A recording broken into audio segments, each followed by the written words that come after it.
పరిశుద్ధుడైన యేసుక్రీస్తు ప్రభువారి శ్రేష్టమైన నామున మా హృదయపూర్వకమైన వందనాలు విశ్వవాణి పరిచర్య పక్షంగా మా ప్రియులకు తెలియజేస్తున్నాం. దేవుడు మిమ్మును మీ కుటుంబాలను దీవించునుగాక. దేవుని వాక్యాన్ని కొద్ది నిమిషాలు మనము ధ్యానం చేసుకుందాం ప్రియులరా. దానికంటే ముందుగా ఒక్క మాట దేవుని సహాయం కొరకే ప్రార్థన చేద్దాం. ప్రార్థనలో ఏకీభవించమని ప్రభు పేరిట మనవి చేస్తున్నాను. దయగల మా తండ్రి, మీకు స్తోత్రాలు, వందనాలు, స్తుతులు. ఈ సాయంకాల వేళ మీరు మాతో మాట్లాడమని, మా విశ్వాసపు జీవితాలు, మా సేవా జీవితాలు రానున్న దినాలలో మీ నామ ఘనత కొరకు వర్ధిల్లునట్లుగా ఆశీర్వదించమని ప్రార్థన చేస్తున్నాం.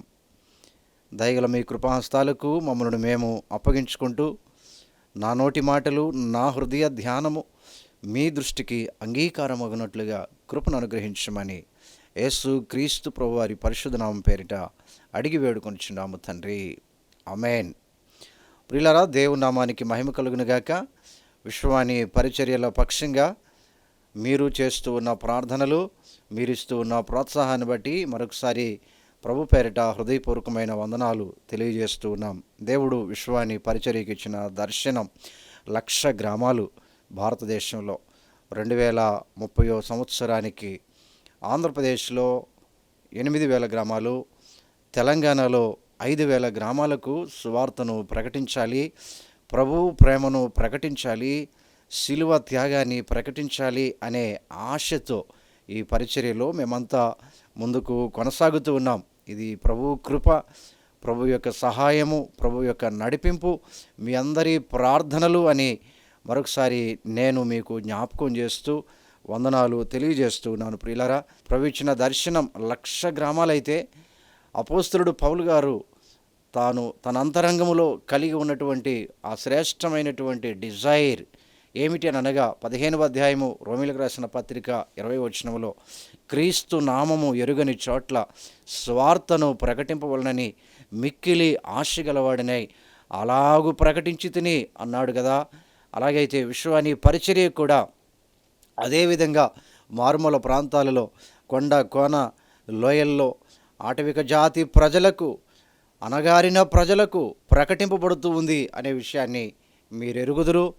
ఈ పరిచర్యకు ప్రభు ఇచ్చిన ప్రత్యేకమైనటువంటి దర్శనము అదే అని మరొకసారి నేను మీకు తెలియజేస్తున్నాను. ప్రియులారా, మనం జ్ఞాపకం చేసుకున్నప్పుడు వాక్యంలో ఇశ్రాయేలీయుల యొక్క ప్రయాణమును గూర్చి మనం ఆలోచించినప్పుడు, ఇశ్రాయేలీయులు ఇదిగో వాళ్ళు ఐగుప్తు దాసత్వంలో నుండి బయలుదేరారు. మోషే యొక్క నాయకత్వంలో వాగ్దాన దేశానికి వాళ్ళు ప్రయాణమయ్యారు. ప్రియులారా, వాళ్ళు ఐగుప్తు దేశంలో 430 సంవత్సరాలు కఠినమైన బానిసత్వాన్ని అనుభవించారు. ఫరో కింద నలిగిపోయారు అనే విషయాన్ని మనము ఎరుగుదము. ప్రియులారా, ఇదిగో వాళ్ళు ఏం చేశారు అని అంటే, వాక్యంలో రాయబడింది, ఆ ఐగుప్తు దాసత్వంలో నుండి విమోచింపబడడానికి, ఆ బాధల్లో నుండి బయటకు రావటానికి వాళ్ళు దేవుని సన్నిధిలో ప్రార్థన చేశారు, మొరపెట్టారు. ప్రభు ఏం చేశాడు అని అంటే, వాళ్ళ యొక్క ప్రార్థన విన్నాడు. నిర్గమ కాండంలో 3వ అధ్యాయము 7వ వచనంలో మనం గమనించినప్పుడు, తండ్రి అయినటువంటి దేవుడు వారు పెట్టినటువంటి మొరను విన్నాడు, ఆయన చూచాడు. ప్రియులారా, విశాలమైన మంచి దేశమునకు వారిని నడిపించటం కొరకే ఆయన పరలోకముల నుండి దిగి వచ్చాను అని చెబుతూ ఉన్నాడు. ప్రియులారా, 8వ వచనము చివరి భాగంలో ఆ మాట వ్రాయబడింది, నేను వారిని విడిపించుటకు, నడిపించుటకు, పాలు తేనెలు ప్రవహించు దేశమునకు వారిని తీసుకుని వెళ్ళటం కొరకే నేను దిగి వచ్చాను అన్నాడు. పిల్లారా, కాబట్టి తండ్రి అయినటువంటి దేవుడు ఇశ్రాయేలీయుల యొక్క క్షేమము కొరకు ఆలోచించిన వాడిగా ఆయన ఉన్నాడు. ఈ విషయాలు ద్వితీయోపదేశ కాండములో మనం చక్కగా చూడగలుగుతాం కదా. ఇదిగో వాళ్ళు ఐగుప్తు దాసత్వంలో నుండి బయలుదేరి వాగ్దాన దేశానికి వెళుతూ ఉన్నటువంటి క్రమంలో ఎవరి చేత నడిపించబడ్డారు అని అంటే, వాక్యంలో ద్వితీయోపదేశకాండం 8వ అధ్యాయము 2వ వచనంలో దేవుడైన యెహోవా వారిని నడిపించెను అనే విషయాన్ని మనం చూస్తాము. అదే సమయంలో 31వ అధ్యాయము 12వ వచనంలో యెహోవా మాత్రమే వారిని నడిపించెను అనే విషయాన్ని మనం చూస్తూ ఉన్నాం. కాబట్టి మార్గమంతటిలో అది ఎలాంటి మార్గము అని అంటే, దావీదు అంటాడు, అది మంచి మార్గము అని అన్నాడు 107వ సంకీర్తన 7వ చరణంలో. కానీ ఇర్మియా భక్తుడు అంటూ ఉన్నాడు, కాదు, అది గాఢాంధకారము, అది అరణ్యముతో మరి భయంకరమైనటువంటి క్షామము కలిగినటువంటి మార్గములో వాళ్ళు నడిచి వెళ్ళారు అన్నాడు. ఇద్దరు చెప్పినది రైటే, పరిశుద్ధాత్మ ద్వారా వాళ్ళు ప్రేరేపించబడి చెప్పినటువంటి మాటలు ప్రియులారా బైబిల్ గ్రంథంలో వ్రాయబడ్డాయి. ప్రియులారా, ఎట్టకేలకు ప్రియులారా వాళ్ళు ప్రయాణం చేస్తూ ఉన్నారు, వాళ్ళు నడిపించబడుతూ ఉన్నారు ప్రభువు చేత.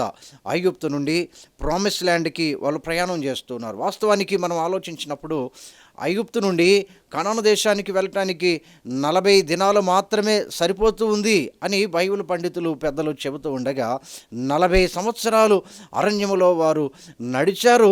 40 సంవత్సరాలు అరణ్య ప్రయాణము వాళ్ళు చేశారు. ఈ అరణ్య ప్రయాణములో వారిని నడిపించినటువంటి దేవుడు ఎలా నడిపించాడు వారిని అనంటే, ఒక గ్రేట్ ఫాదర్గా, ఒక లవ్లీ ఫాదర్గా, ఒక గ్రేట్ సేవియర్గా, ఒక మంచి పోషకునిగా, ఒక గ్రేట్ డాక్టర్గా, ఒక గ్రేట్ లీడర్గా ఆయన ఇశ్రాయేలీయులను నడిపించాడు.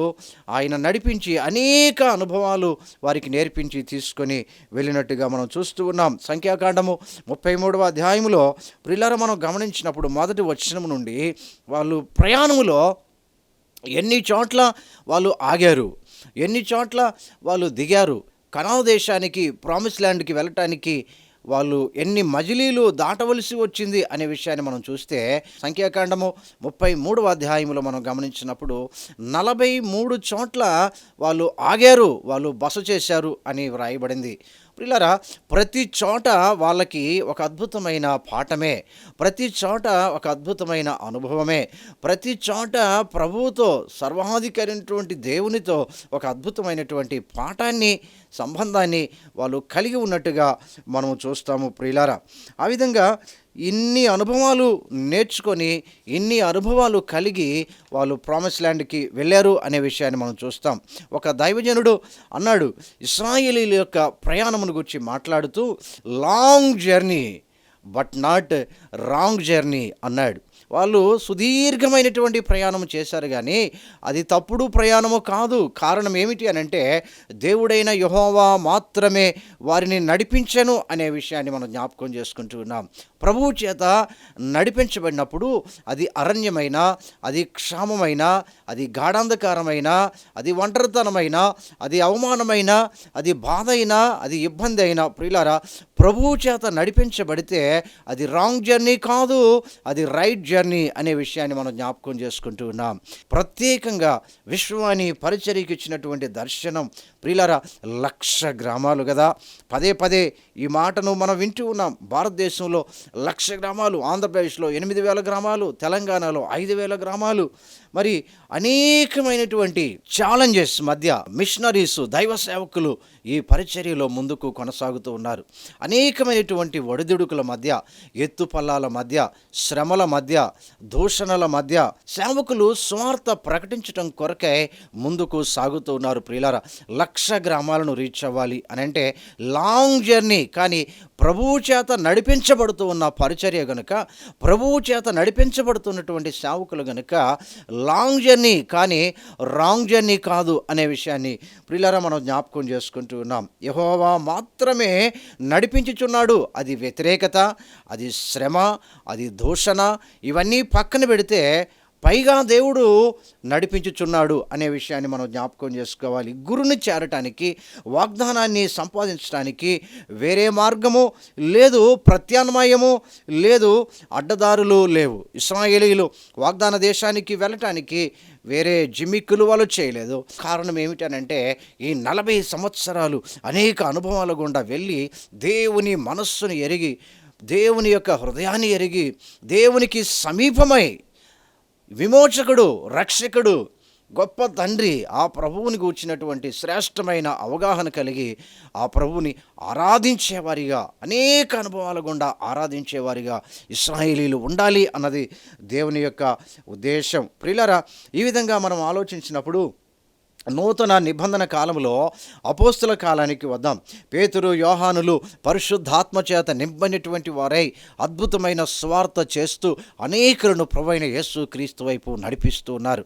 మనం గమనించినప్పుడు అపోస్తుల కార్యముల గ్రంథము 8వ అధ్యాయంలో సమరయ అనేటటువంటి పట్టణానికి వెళ్ళారు. పేతురు, యోహానులు సువార్తను ప్రకటిస్తూ ఉన్నారు. దేవుడు అద్భుతమైనటువంటి కార్యాలు చేస్తూ ఉన్నాడు. అనేక మంది పరిశుద్ధాత్మ చేత నింపబడుతూ ఉన్నారు. సూచక క్రియలు జరుగుతూ ఉన్నాయి. కానీ ఒక విషయాన్ని జ్ఞాపకం చేసుకోవాలి మనం. అక్కడే ఒక వ్యక్తి ఉన్నాడు. ఆయన పేరు గారడీ సీమోను. ఆయన ఈ విషయాలన్నీ చూస్తూ ఉన్నాడు. ఆయన గారడీ చేస్తూ ఉన్నాడు. గారడీ చేస్తూ డబ్బులు సంపాదించుకుంటూ ఉన్నాడు. అయితే పేతురు, యోహానుల దగ్గరకు వచ్చి వీళ్ళ దగ్గర ఉండినటువంటి ఆ శక్తిని నేను కూడా పొందుకొని నేను ఇంకా ఎక్కువ గారడీ చేసి ఎక్కువ డబ్బులు సంపాదించుకోవచ్చు అని చెప్పి పేతురు, యోహానుల దగ్గరికి వచ్చి అడుగుతూ ఉన్నాడు. పిల్లరా, ఏమంటూ ఉన్నాడు తెలుసా? అయ్యా, నేను మీకు ద్రవ్యం ఇస్తాను, మీకు కలిగిన ఆ వరాలను నాకు ఇవ్వండి అని చెప్పి వారిని అడుగుతూ ఉంటే, ప్రియులారా, పేతురు, యోహానులు ఏమన్నారో తెలుసా? అపోస్తుల కార్యముల గ్రంథము 8వ అధ్యాయములో వ్రాయబడినటువంటి అద్భుతమైనటువంటి లేఖనాలను మనం గమనించినప్పుడు ఏమన్నాడు పేతురు గారు అనంటే, అయ్యా, నీవు ద్రవ్యమిచ్చి దేవుని వరము సంపాదించుకుందామని తలంచుకున్నందున నీ వెండి నీతో కూడా నశించునుగాక. నీ హృదయము దేవుని ఎదుట సరైనది కాదు గనుక ఈ కార్యమందు నీకు పాలు పంపులు లేవు. కాబట్టి ఈ నీ చెడుతనము మానుకొని మారు మనస్సు పొంది ప్రభువుని వేడుకొనము. ఒకవేళ నీ హృదయ ఆలోచన క్షమింపబడవచ్చును. నీవు ఘోర దుష్టత్వంలోనూ దుర్నీతి బంధకంలోనూ ఉన్నట్టు నాకు కనబడుచున్నది అని పేతురు అన్నాడు. ప్రియులారా, గారడీ సీమోన్ అయితే అడ్డదారుల్లో వెళ్ళి డబ్బిచ్చి ఆ వరాన్ని పొందుకోవాలి అని అనుకుంటూ ఉన్నాడు. కానీ అది ఆయన వల్ల కాదు, అలా జరిగే పని కాదు అది. ప్రియులారా, అనేకమైనటువంటి అనుభవాల గుండా వెళ్ళి ప్రభువైన యేసుక్రీస్తును సొంత రక్షకునిగా అంగీకరించి పాప క్షమాపణ పొంది ఆత్మల కొరకైన భారము కలిగి పరిశుద్ధాత్మ చేత నింపబడి ఇదిగో స్వార్థ కొరకై కంకణం కొట్టుకొని వెళుతూ ఉన్నప్పుడు పరిశుద్ధాత్మ దేవుడు అద్భుతాలు, ఆశ్చర్యకార్యాలు, సూచక క్రియలు జరిగిస్తాడు. ప్రియులారా, కానీ ఈ అద్భుతాలు, సూచక క్రియలు డబ్బుతో కొనేవి కాదు, ద్రవ్యం ఇచ్చి కొనేవి కాదు. ప్రియులారా, ఈ డబ్బు, ఈ ద్రవ్యము, వెండి, బంగారము ఇవన్నీ క్షయమైనవి. కానీ అక్షయమైనటువంటివి ఏమిటనగా పరిశుద్ధాత్మ ద్వారా అనుగ్రహించబడినటువంటి ఆశీర్వాదాలు. పేతురు, యోహానులు వాటి చేత నింపబడి అద్భుతమైనటువంటి కార్యాలు చేస్తున్నారు. ఈ దినాలలో గమనించినప్పుడు డబ్బుతో ఏదైనా చేయొచ్చు, అధికారాన్ని సంపాదించుకోవచ్చు, పదవిని పొందుకోవచ్చు అని అడ్డుదారుల్లో అనేక మంది లబ్ధి పొందుతూ ఉన్న విషయాన్ని మనం చూస్తూ ఉన్నాము. ప్రియులారా, ఇదిగో ఈ ఉదంతము ఇదొక హెచ్చరికగా మనం గమనిస్తూ ఉన్నాం. ఆత్మ సంబంధమైనవి, ఆర్థికపరమైన వాటితో అడ్డదారుల్లో ట్రిక్స్ను ఉపయోగించి జిమ్ముక్కులతో సాధించటానికి, పొందుకోవటానికి వీలు లేనే లేదు. ఇది పరిశుద్ధాత్మ కార్యము. పరిశుద్ధాత్మ దేవుడు బలమైన తన ఆత్మ చేత నింపి ఆత్మల రక్షణ కొరకై తన సేవకులను వాడుకుంటూ ఉన్న శ్రేష్టమైనటువంటి విధానము. ప్రియులారా, కాబట్టి క్షయమైనవి ఇచ్చి అక్షయమైనవి కొనుక్కోవటానికి, పొందటానికి వీలు లేదు. దేవుడు ఇశ్రాయేలీలను లాంగ్ జర్నీ 40 సంవత్సరాలు నడిపించాడు. కారణం ఏమిటి అనంటే షార్ట్ కట్లో తీసుకెళ్ళలేదు. కారణం ఏమిటనంటే అనేక అనుభవాలు గుండా వాళ్ళు రావాలి. అందుకే ఇశ్రాయేలీలను మనం గమనించినప్పుడు ఎన్నో పోరాటాలు, ఎన్నో యుద్ధాలు, ఎన్నో జయాలు, ప్రియులారా ఎన్నో అపజయాలు కూడా, వారి ప్రయాణంలో ఎన్నో అనుభవాలు కలిగి ప్రభువుతో పాటు వాళ్ళు ప్రయాణం చేశారు.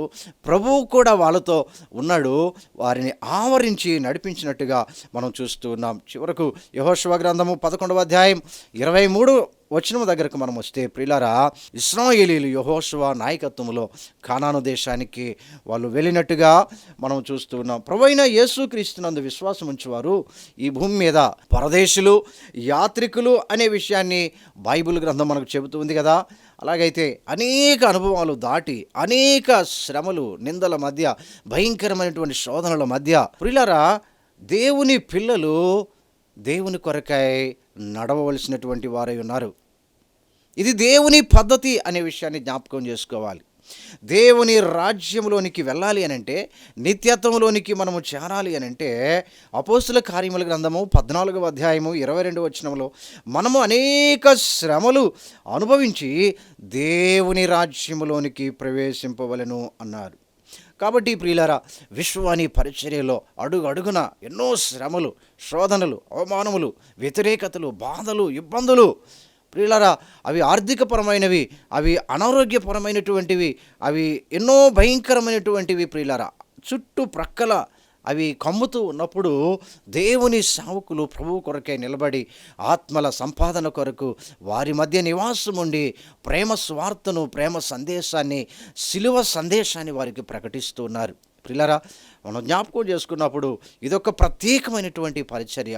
లాంగ్ జర్నీ, కానీ రాంగ్ జర్నీ కాదు అనే విషయాన్ని నేను మీకు జ్ఞాపకం చేస్తున్నాను ప్రియులారా. అలాగైతే ఈ సేవకులను, ఈ మిషనరీస్ను, ఈ పరిచర్యను ప్రియులారా మనం ఎందుకు మన ప్రార్థనలో ఎత్తి పట్టకూడదు? అనేక ఆత్మలను ప్రభు దగ్గరకు నడిపిస్తూ ఉన్న ఈ పరిచర్య కొరకే ప్రతి దినము మనం ఎందుకు ప్రార్థన చేయకూడదు? మనం ఎందుకు ఈ పరిచర్యలో మన చేతులు కలిపి ఆర్థికంగా ఈ పరిచర్యను ఎత్తి పట్టకూడదు? ఇదొక ప్రత్యేకమైన మిషనరీ పరిచర్య అనే విషయాన్ని నేను మీకు జ్ఞాపకం చేస్తున్నాను ప్రియులారా. అపోస్తలుడు పౌలు గారు అంటూ ఉన్నాడు, కొరింథీయులకు రాసినటువంటి 2వ పత్రిక 6వ అధ్యాయంలో, మేము మోసగాండ్రమైనట్లుండియు సత్యవంతులము, తెలియబడిన వారమైనట్లుండి బాగుగా తెలియబడినటువంటి వారము, చనిపోవుచున్న వారమైనట్లుండి ఇదిగో బ్రతుకుచున్న వారము, శిక్షింపబడినట్లు ఉండిన వారము కానీ చంపబడని వారము, దుఃఖపడిన వారమైనట్లుండి ఎల్లప్పుడూ సంతోషించు వారము, దరిద్రులమైనట్లుండి అనేకులకు ఐశ్వర్యము కలిగించు వారము, ఏమీయో లేని వారమైనట్లుండి సమస్తమును కలిగిన వారము అన్నాడు. కాబట్టి ప్రియులారా, ఇది దేవుని పద్ధతి. ప్రభు పని కొరకు కంకణము కట్టుకున్నటువంటి ప్రతి మిషనరీ, ప్రతి సేవకుడు వెళ్ళవలసిన దారి, ప్రతి విశ్వాసి వెళ్ళవలసినటువంటి దారి కదా. దేవుని పిల్లలు, విశ్వాసులు వెళ్ళవలసినటువంటి దారి అది పూలపాన్పు కాదు, అది ముళ్ళ దారి అనే విషయాన్ని మనం ఎరుగుదము ప్రియులారా. అలాగైతే ఇదిగో విశ్వాని పరిచర్య ద్వారా భారతదేశంలో, ఆంధ్రప్రదేశ్లో, తెలంగాణలో అనేక తెగలకు స్వార్థ ప్రకటిస్తున్నటువంటి సేవకులను మనం జ్ఞాపకం చేసుకోవాలి. విశ్వాని యొక్క దర్శనం 1,00,000 గ్రామాలు, ఆరోగ్యకరమైనటువంటి సంఘములను పునరుత్పత్తి చేయుట ప్రభు విశ్వాని పరిచర్యకు ఇచ్చినటువంటి దర్శనం. అలాగైతే ఈ దర్శనం విశ్వాని పరిచర్యది మాత్రమే కాదు ప్రియులారా, ఆత్మల కొరకు భారము కలిగిన, రక్షణ పొందినటువంటి ప్రతి బిడ్డది, ప్రతి సంఘానిది, ప్రతి విశ్వాసిది. ఈ పరిచర్య కొరకు ప్రార్థన చేయండి, ఈ పరిచర్యను ప్రోత్సహించండి, ఈ పరిచర్య అనేకులకు తెలియచేయండి. ఆత్మలను ప్రభు కొరకు సంపాదించాలి అని అంటే మీ ప్రార్థనలు కావాలి, మీ ప్రోత్సాహము కావాలి.